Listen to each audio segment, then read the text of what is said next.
close your eyes and let the noise of the present fade away. We travel now to a time before kings, before words, before even memory itself. To the age when humankind first began to awaken. As always, I choose not to include ads in my videos so you can relax and drift off peacefully without distractions after a long, busy day.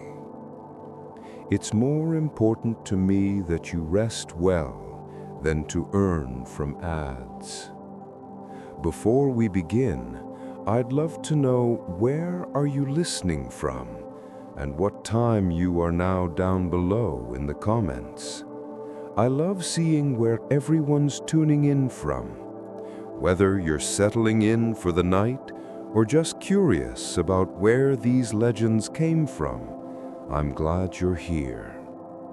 Also, share which stories you'd love to hear next, and don't forget to subscribe and share it to someone who loves it too. The earth was wild then, vast and untamed. Forests thick with ancient trees whispered in the wind. Volcanoes breathed smoke into a sky untouched by cities or light. And across the wide plains of Africa, shadows moved, not quite beast, not yet human. They were our ancestors, small, curious, and fragile against the endless wilderness. They carried no weapons, no fire, no home, only the gift of awareness beginning to stir inside them. Every sound in the forest was danger. Every sunrise was survival renewed. Over countless generations, they learned to stand taller. Hands that once grasped branches began to shape stones. One sharp edge, then another, until a simple rock became a tool. With that moment, the world changed forever. It was the first spark of invention, the beginning of human imagination. We call them Homo habilis, the handyman. They walked the savannas over 2 million years ago, gathering fruits, breaking bones for marrow, and learning slowly that nature could be shaped by will. Each stone tool was a quiet revolution, a whisper of what would one day become civilization itself. Time flowed like rivers beneath the stars. New forms emerged, Homo erectus, the upright man. They journeyed farther than any creature before them, walking out of Africa into distant lands, through jungles, mountains, and open tundra. Their footprints were the first human steps across the world. And with each step, they began to see with new eyes. They watched the seasons, learned the patterns of the herds, and began to understand the rhythm of the earth. They hunted together, cared for their young, and gazed into the dark with questions they could not yet speak. At night, under skies heavy with stars, our ancestors sat beside the embers of their first fires, a warmth that pushed back the fear of the wild. The flames flickered on their faces like reflections of thought itself. In that light, humanity was born, not from strength, but from curiosity, from wonder, from the desire to endure. the dawn of humanity was not a single moment. It was a slow awakening, the first breath of the human spirit, a spark that would one day build worlds, tell stories, and remember how it all began, here in the quiet heart of the Stone Age. The sun rises over a world of silence. No roads, no cities, no boundaries.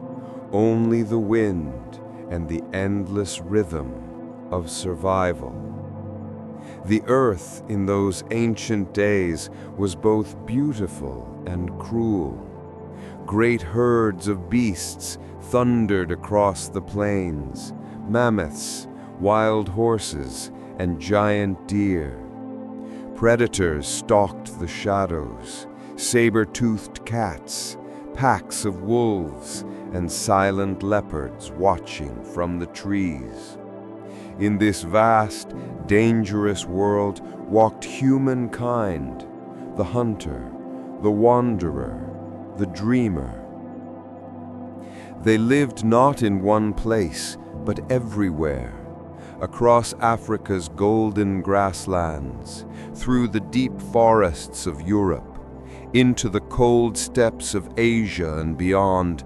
Our ancestors followed the rhythm of the seasons and the movement of the herds. They carried little: stone blades, wooden spears, memories passed in whispers. Their homes were temporary, their world eternal. Every sunrise began the same way, a quiet watch on the horizon. They moved together, side by side, each member of the tribe bound by a silent understanding. To survive, they must trust one another. The elders remembered paths through valleys and rivers. The young learned the shape of tracks pressed into the soil. The hunters listened to the earth itself, the distant rumble of hooves, the cry of an eagle circling above. When they hunted, it was with patience and grace. They did not kill for sport or greed. They hunted because life demanded it. Each animal taken was honored, its bones shaped into tools, its hide turned into warmth, its spirit thanked in quiet ritual. At night, the hunters gathered around their fires. The flames painted stories upon their faces, of bravery, of near escapes, of gratitude for another day survived. Their voices carried softly through the dark, words not yet shaped by language as we know it, but filled with meaning all the same, tones of laughter, of comfort, of love. And above them, the stars stretched like a vast ocean. They did not know what the stars were, but perhaps they felt their quiet pull, a connection between the fire they made and the fire that burned in the heavens. In that bond, humanity began to dream. Dreams of the hunt, of the chase, of the warmth of the hearth. Dreams that would one day become myths, legends, and gods. Because even then, before the first words were spoken, the human heart was already reaching beyond survival, toward meaning, toward story, toward eternity. The hunters of the ancient world were not primitive. They were poets of motion. Every gesture, every footstep on the earth was part of a grand rhythm. They moved like the rivers and breathed like the wind. And though their names are lost to time, their spirit still flows within us. For every spark of courage, every act of care and cooperation, every shared meal under an open sky. These were the first lessons of humankind. The world itself was their teacher, and slowly they began to understand it. Through ice and storm, across valleys and mountains, the hunters wandered for centuries beyond count, until one day something changed. They began to look not only for food, but for meaning. They began to paint, to pray, to dream of worlds unseen. And so, from the chase of the hunt, a deeper hunger began, the hunger of the soul. Night falls over the ancient earth. The world is cold, vast, and silent, a realm of shadow and fear. Yet in the darkness, a flicker glows, small, trembling, alive. At first, fire was a mystery, a force that appeared from lightning, from storms that split the sky in half. Flames danced across the dry grass, consuming everything in their path. Our ancestors watched in awe, afraid, yet drawn to its warmth. For thousands of years, fire was a thing of the gods, something beyond control. But one day, perhaps by accident, perhaps by courage, someone reached closer. A spark was kept alive, fed with leaves, with bark, with breath. And for the first time, humanity held light in its hands. That moment changed everything. The wild became less wild, the night became less long, and around those early fires, humanity found its first true home. The flames were fragile, small enough to vanish with a gust of wind, but they offered warmth against the cold, protection against the beasts that prowled unseen. More than that, they gave something invisible, comfort, a feeling that the darkness could be held back, that the night no longer ruled the world. Families began to gather close around the glow, faces lit by orange light, eyes reflecting the movement of the flames. It was there, in those quiet circles, that the first stories may have been born. The crackle of the fire was the heartbeat of their world, a rhythm that invited memory, imagination, and wonder. They learned to cook their food, to soften roots, to melt marrow, to transform what nature offered. And with each meal shared beside the fire, their bodies grew stronger, their minds sharper, their bonds deeper. Fire became a friend, a teacher, and a spirit of its own. To keep it alive was a sacred duty. Every ember was watched carefully, passed from one hearth to another as tribes moved through the seasons. Sometimes they carried it in hollow stones or wrapped in bark, like carrying the heart of the sun itself. And as they watched it dance, they began to dream differently. They saw visions in the light, animals, spirits, ancestors. They saw the power to create, to shape, to protect. Fire became not just survival, but meaning. At night, as flames painted their faces. Perhaps they told each other of the first time lightning fell from the sky and how they captured its breath. Perhaps they spoke of fire as a living thing, a gift to be respected, a spirit to be fed. Over generations, this sacred flame became the center of life. It was the first altar, the first teacher, the first storyteller. It brought light into the heart of the darkness, and within that light, humanity began to see itself. The fire taught them to stay, to build, to dream of more than wandering. It was the first step toward home, toward culture, toward memory. The warmth of the hearth would one day become the warmth of the village, and then the warmth of civilization itself.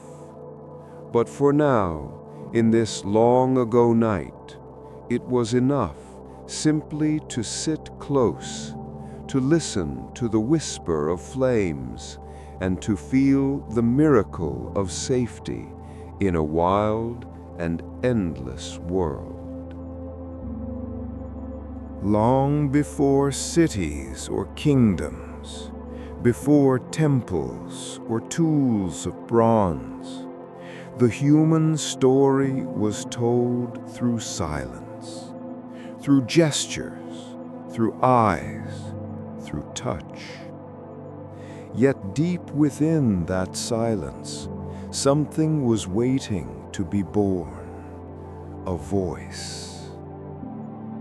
Imagine a world where the only sounds were wind, water, and the cries of distant beasts, where communication was a dance of the hands, a look of warning, a hum of comfort. Our ancestors lived in this world, bound together by instinct and intuition, their hearts understanding what their tongues could not yet say. But slowly, quietly, the need to share became stronger, to warn of danger, to call to one another across the plains, to name the fire, the river, the stars. And so a new magic began to take shape. The first sounds were rough and simple, grunts, clicks, murmurs. But within them lay the power to shape thought, to hold memory. Each sound was a thread, and when woven together, those threads became the first language. The air itself became sacred, carrying the breath of meaning. A mother calling her child, a hunter whispering to his companions, a friend laughing under the night sky. These were not just noises, they were the beginnings of understanding, a bridge from one mind to another. The first words were likely born from need, a call for food, a warning of danger, a cry for help. But soon they became something more, a way to share dreams, to tell stories, to remember the past. Beside the firelight, these early humans began to speak. Their words were raw, but filled with emotion, rising and falling like the rhythm of the wind. Each sound carried weight, each tone a spark of humanity. They gave names to things around them, the mountains, the beasts, the stars that never moved. and by naming them, they claimed a small piece of order in a world of chaos. The sky was no longer just the sky, it was the heavens. The earth was no longer just ground, it was home. And so, as their words grew, so did their world. Language became a mirror of the mind, a tool that allowed imagination to spill into reality. It became the foundation of memory, the seed from which all stories, songs, and dreams would one day grow.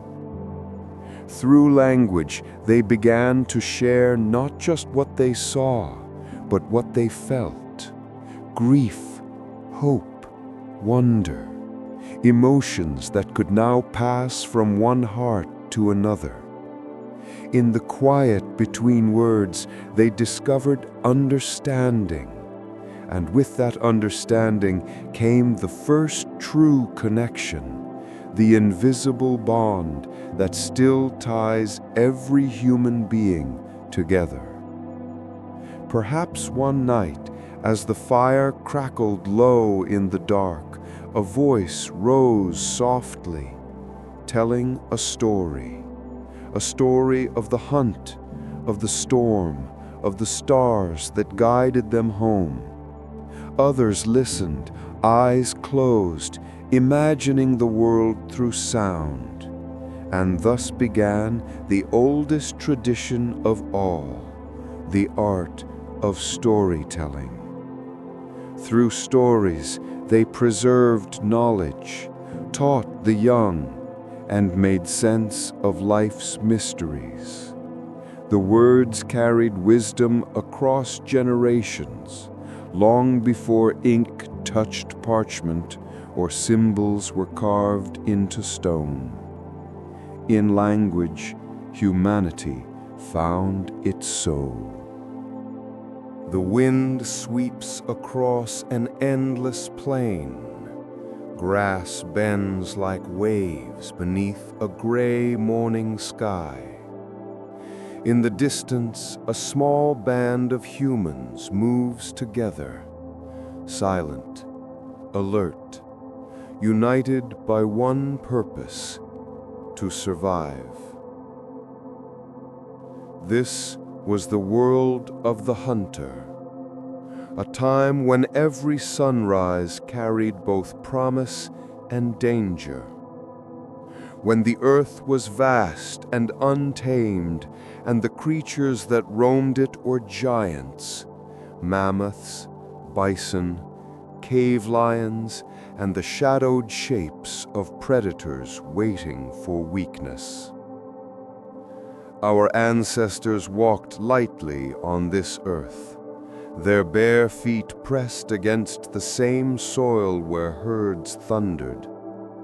They knew the patterns of the wind, the whisper of movement in tall grass, the scent of rain before it fell. Every detail mattered. Every breath could mean life or death. They hunted not out of cruelty, but necessity. For them, the hunt was sacred, a balance between life and death, between hunger and gratitude. Each hunt began in silence. Men and women alike moved as one body, one heartbeat. They carried simple weapons: stone-tipped spears, wooden clubs, perhaps a sharpened bone. Yet their greatest weapon was not in their hands, but in their minds. Through cooperation, they became unstoppable. No single human could bring down a mammoth, but a tribe, patient and cunning and united, could move mountains. They learned to plan, to signal without words, to guide the beasts into traps and narrow valleys. And when the hunt was over, they honored what they had taken. The fire that night burned brighter. Every member of the tribe shared in the feast. The hunters, the gatherers, the elders, and the children, all bound by the same rhythm of life. They sang songs to the spirit of the animal, to thank it for its strength, to promise that nothing would go to waste. Meat was shared. Bones became tools. Hides became warmth. Even the tusks of the great mammoth became art, carved with careful hands into patterns that spoke of memory. In this way, survival became something greater, a story of unity. For the first time, humanity was no longer alone. They had each other, a tribe that thought, planned, and dreamed together. Around every fire, a small society began to form. There were roles: hunters, gatherers, toolmakers, storytellers. Each life was a piece of the whole. Each person carried the flame of the group's survival. And in this shared purpose, something deeper was born. Trust. Trust in one another. Trust in the rhythm of the seasons. Trust in the strength of the group to face whatever the earth would bring. Over time, these bonds grew into the roots of what would one day become culture, the first rules, the first sense of belonging. A tribe was not just a family, it was a living memory. Knowledge passed through generations: how to track an animal, how to read the sky, how to survive the long winters. And even in times of scarcity, when the cold bit through their shelters and the horizon held no prey, they held on to something invisible. Hope.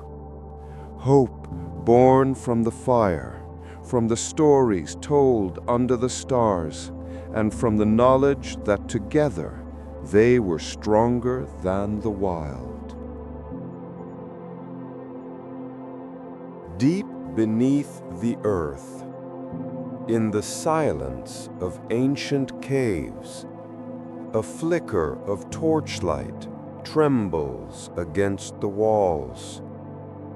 There, in the glow of fire, a hand reaches forward, not to hunt, not to build, but to create. This was the moment humanity began to dream beyond survival. When our ancestors looked not only at what was before them, but at what lived within them, and sought to make it seen. The first artists were not kings or scholars. They were hunters, mothers, children, ordinary souls moved by an extraordinary urge.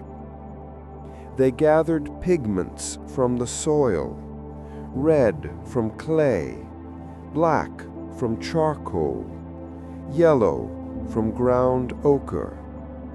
Mixed with fat or water, these became colors, the first language of art. On the cave walls of places like Lascaux and Chauvet, they painted animals that thundered across the plains: bison, horses, mammoths, and deer. The lines were alive, full of motion and spirit. Some scenes showed the chase, others the stillness before dawn, a hunter waiting, silent as stone. And among these there were handprints, red black and brown, pressed against the wall as if to say, "I was here." A message that has survived for tens of thousands of years, from one mind to another, across the vast silence of time. These were not just decorations, they were sacred acts. Perhaps they were prayers for the hunt, offerings to the spirits of the animals, or memories of moments too powerful to forget. In the flickering light, the walls themselves seemed to move. The painted herds came alive, shadows dancing with the flames, blurring the line between the real and the imagined. This was where art was born, from wonder, from mystery, from the need to reach beyond the visible world. But art was not limited to caves. They carved small figurines from bone and ivory, the famous Venus figures with curved shapes and gentle faces, symbols of fertility, life, and continuity. They strung shells and beads into necklaces, painted their bodies with color, and wore feathers in their hair. Through art, they began to express identity, to belong not just to a tribe, but to a story. The creation of beauty, even in hardship, was the first sign that humanity's spirit was evolving. They no longer lived only to survive. They lived to remember, to celebrate, and to imagine. When they painted, they were reaching towards something eternal, a connection to the unseen, to the dream of the world itself. And perhaps as they painted by firelight, they felt the same quiet peace that we feel now, the same desire to preserve a moment, to whisper across time, "We were here, we lived, we dreamed." The earth trembled beneath a sky of pale silver. The air was sharp, biting, endless. Ice stretched from horizon to horizon, swallowing the warmth of the sun. This was the Ice Age, a time when the world itself seemed to hold its breath. Across the continents, glaciers crept forward, vast and unyielding walls of frozen time. Forests vanished beneath the snow. Rivers turned to crystal, and animals that once ruled the plains migrated or perished beneath the frost. For humanity, it was a test, the greatest one yet. The warmth of the fire, once a comfort, became a lifeline. Tribes huddled in shelters of stone and bone, wrapped in furs, faces hidden beneath layers of hide. Every ember, every spark was guarded like treasure. They learned to build stronger homes, half buried in earth, protected from the screaming wind. The bones of mammoth became the frames of their shelters, and hides became their walls. Inside, the glow of firelight flickered across the frozen night, casting long shadows that danced like spirits on the walls. The hunt became harder. The herds moved farther. Food grew scarce, and danger waited at every turn. Yet even here, humanity adapted. They crafted better tools, spears of flint, blades of bone sharper than ice itself. They learned to shape clothing, to stitch hides together using needles of bone and thread of sinew. Every creation was born from necessity, every invention a step closer to survival. In these harsh winters, they discovered something deeper, the strength of endurance. They learned to wait, to plan for seasons ahead, to rely on one another more than ever before. And still, even in the coldest of nights, their spirit refused to fade. The artists still painted, the storytellers still whispered, children still laughed beside the fires, because even in a frozen world, the flame of humanity continued to burn. The Ice Age sculpted not just the land, but the people themselves. It hardened their bodies, sharpened their minds, and deepened their resilience. They learned the rhythms of migration, following the herds of reindeer and mammoth, crossing frozen rivers and mountains in search of the next sunrise. And in that journey, they discovered new lands, new challenges, and new dreams. Some crossed great distances over ice bridges that no longer exist today, from one continent to another, carrying with them stories, fire, and hope. When the great ice finally began to retreat, the earth sighed with relief. Forests returned, rivers flowed freely once more, and humanity, now wiser and stronger, emerged from the cold into a world reborn. The Ice Age had taught them everything: how to adapt, how to endure, how to find beauty even in hardship. And as the glaciers melted and the world softened, a new chapter of life was waiting. The ice had melted, the rivers sang again, and for the first time in 100,000 years, the earth was green.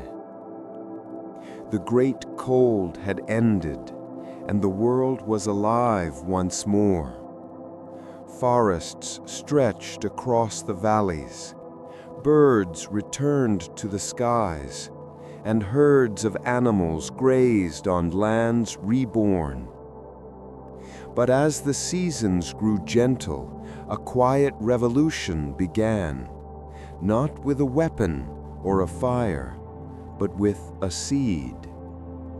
For countless generations, humans had wandered.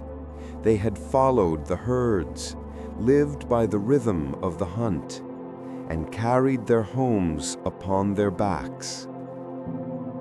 Now something new stirred within them, a thought, a question. What if we stayed? It began softly, almost by accident. A few wild grains scattered near a camp, wheat, barley, millet. And when the people returned months later, they found the earth had given birth to more. They watched, learned, and began to understand. The soil was generous, the sun a friend, the rain a gift. And so began the first gardens, the first fields, the first farms.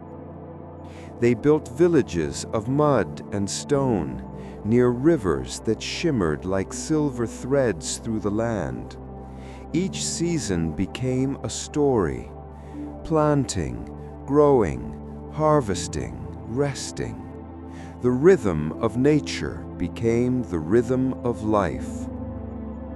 For the first time, humanity stayed in one place. They tamed animals, dogs to guard, sheep and goats for milk and wool, oxen to pull and plow. The partnership between humankind and nature deepened. The earth provided not just food, but a sense of belonging. Fields became homes, and homes became communities. In places like Jericho and Çatalhöyük, the first permanent settlements rose. Walls of clay and stone, rooftops joined together like honeycombs. Families cooked, crafted, and shared their lives beneath the same soft skies. And with permanence came memory. People began to store grain for the future, to build granaries and ovens, to plan for years yet unseen. The old world uncertainty began to fade, replaced by the slow, steady pulse of cultivation. This was more than survival. It was the birth of civilization. Yet, even as they planted the first seeds of progress, something else took root, a longing for balance, because to stay in one place meant to depend on the land, and to depend on the land meant to respect it. The early farmers learned that the soil could give life, but also take it away. If overworked, it grew weary. If neglected, it turned barren. So they learned patience, care, and gratitude. The dawn of farming changed everything. It gave rise to surplus, and with it, time. Time to think, to create, to build, to dream. The seeds planted in those ancient fields would one day grow into cities, kingdoms, and empires.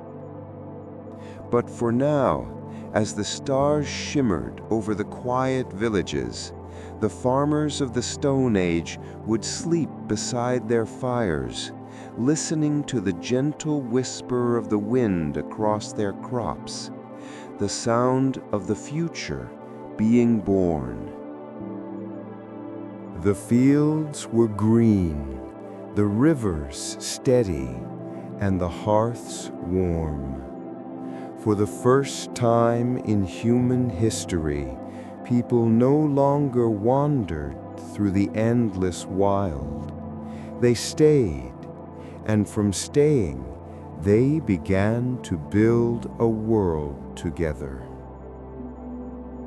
The first villages began as small clusters of families, each house made of mud brick, thatch, or stone.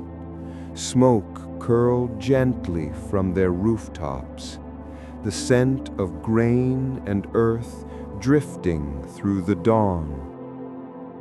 Life was simple but full.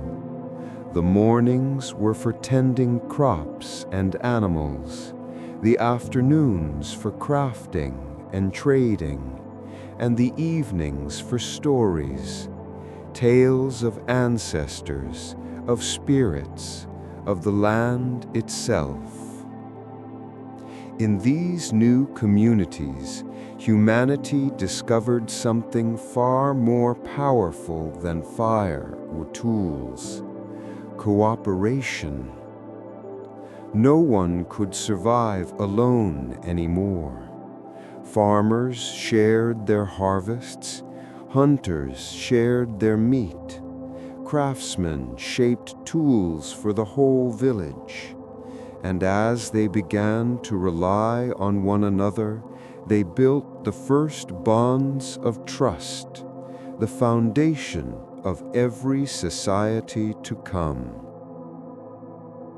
But these villages did not live in isolation. Beyond their walls, others were doing the same, planting, building, surviving. And soon the paths between them grew familiar. Trade was born. It began with simple things: stone for shells, grain for obsidian, meat for salt. But each exchange carried something more valuable: connection. Through trade, ideas began to travel: new tools, new methods, new stories. A pot made in one valley might find its way hundreds of miles away, passed from hand to hand, each owner adding their own story to its journey. Villages began to specialize. Some became known for pottery, their clay shaped into vessels that carried grain, water, and dreams. Others became centers of flint making, producing blades so fine that they gleamed like frozen light. And as trade routes expanded, so too did imagination. The world began to feel larger, not just a forest or a plain, but a network of lives woven together by exchange and trust. With abundance came the first signs of leadership. Elders and organizers arose, guiding the rhythms of planting, the sharing of water, the settling of disputes. Humanity began to create rules, softly at first, then stronger with each passing generation. In places like Jericho, walls rose high and round, guarding not only food and families, but the idea of a community itself. And with walls came something else: the sense of belonging. For the first time, people could say, "This is our home," not a camp for the season, but a place to be born, to grow old, to dream, to be remembered. The trade routes glimmered like threads of light across the ancient landscape.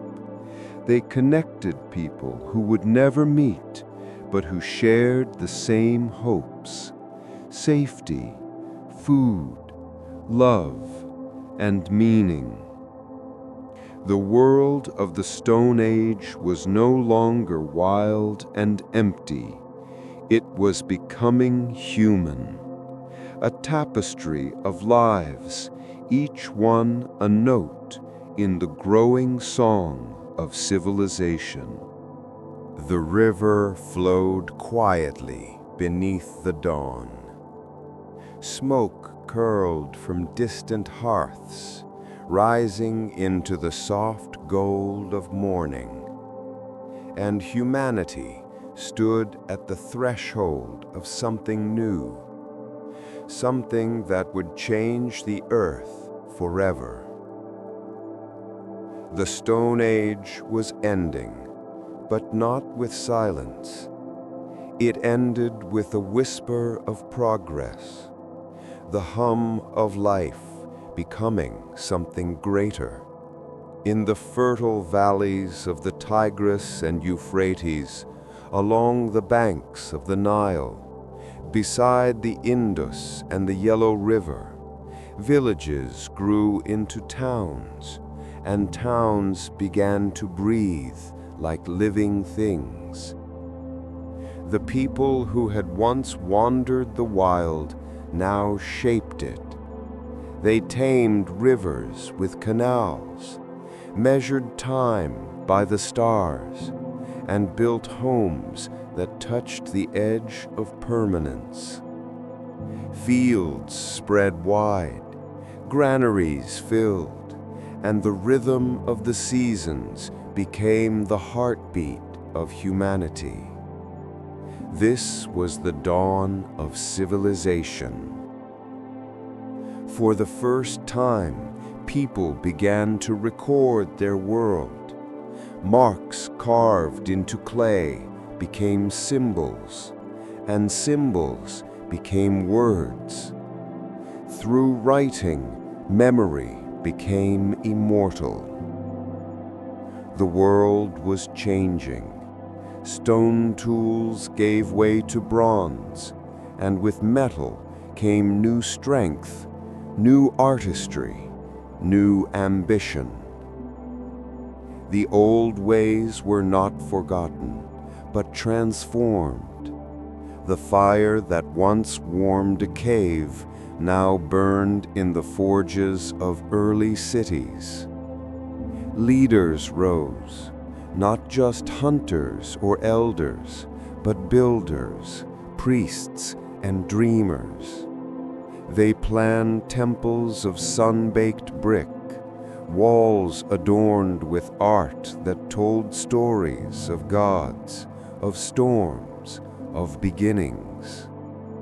In these early cities, like Uruk and Memphis, humankind took its first true steps toward what we now call history. The echoes of the Stone Age still lingered in every hand that shaped clay, in every spark that struck from flint. But the world itself was shifting, growing brighter, more complex, more connected. Trade routes that had once carried obsidian and shells now carried copper, tin, and gold. The pulse of exchange beat stronger than ever, binding distant lands into a single web of life. But even in the noise of growing cities, the memory of the old world endured.